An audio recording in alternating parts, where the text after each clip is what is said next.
Ah.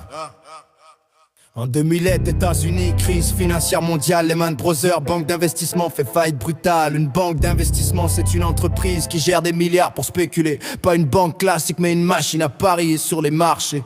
Les Supremes, c'est quoi? Prêt immobilier à haut risque, donné à des gens sans revenus stables, dossier fragile, profil critique.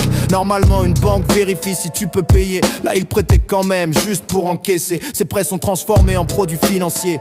Des investisseurs du monde entier achètent sans voir le danger, parce que les agences disent donc supposé sécurisé. Quand les gens arrêtent de payer, tout s'effondre en cascade. Les maisons saisies, familles expulsées, crises qui s'évadent. Les produits deviennent toxiques, plus personne veut acheter. Le système bloque, l'argent cesse de circuler. Le gouvernement américain intervient, un plan de sauvetage massif. Des centaines de milliards injectés, argent public actif. Le United States Congress vote pour sauver les banques, mais pas directement les familles prises dans la vague. La Fédérale Réserve baisse les taux d'intérêt. Ça rend l'argent moins cher pour relancer le système financier. Des banques comme Goldman Sachs ou JP Morgan Chase restent debout parce qu'elles sont too big to fail. Trop grosses, trop partout, ça veut dire si elles tombent, tout le système s'écroule. Donc l'État les protège, peu importe le rôle. Lien avec David Rockefeller, ancien dirigeant de Chase Manhattan Bank, acteur majeur du réseau bancaire, un réseau d'influence. Banque, fondation, conseil, pas une théorie vague du pouvoir réel qui se surveille. Maintenant, Netflix regarde les similitudes. Hausse des dettes, inflation, perte d'habitude. Les taux remontent, les crédits deviennent plus lourds.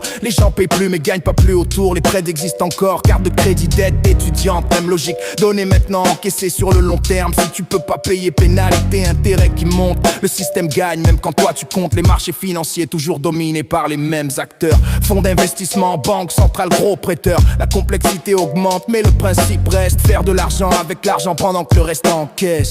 Que technologie change mais structure identique. Avant Supreme, aujourd'hui actif, numérique et produits hybrides. Pas forcément illégal mais difficile à comprendre, donc facile à vendre même quand ça peut s'effondrer. Après 2008, nouvelles règles créées pour éviter une autre crise. Aux États-Unis, la loi Dodd Frank Act est mise en place pour encadrer les banques. Objectif, limiter les risques, surveiller les produits financiers complexes. Mais avec le temps, certaines règles sont allégées sous pression économique. Les banques centrales, comme la Fédérale Réserve, injectent de l'argent dans le système via le quantitative easing. Ça veut dire créer de l'argent pour acheter des actifs financiers, pour stabiliser les marchés, éviter un autre effondrement total. Conséquence directe, les prix des actifs montent. Bourse, immobilier, tout augmente pendant que les salaires stagnent. Ceux qui possèdent déjà des actifs deviennent plus riches. Ceux qui n'ont rien restent bloqués. Écart qui s'affiche, les grandes institutions financières deviennent encore plus puissantes. Fusion, consolidation, domination grandissante. Exemple, JP Morgan Chase devient encore plus central, un acteur clé dans les flux financiers globaux. 2020, pandémie mondiale, économie mise à l'arrêt. Les gouvernements injectent encore des milliards pour éviter la chute complète.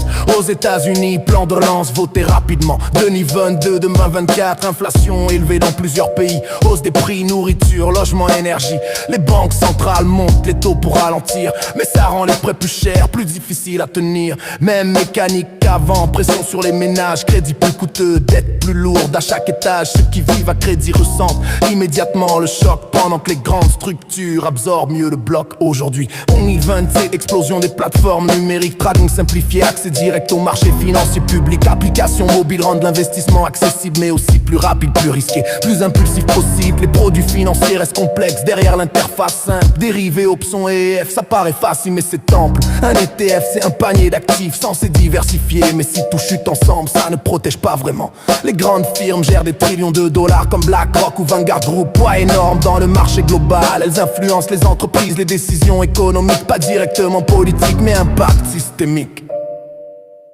Une arnaque totale et internationale. Internationale. Internationale.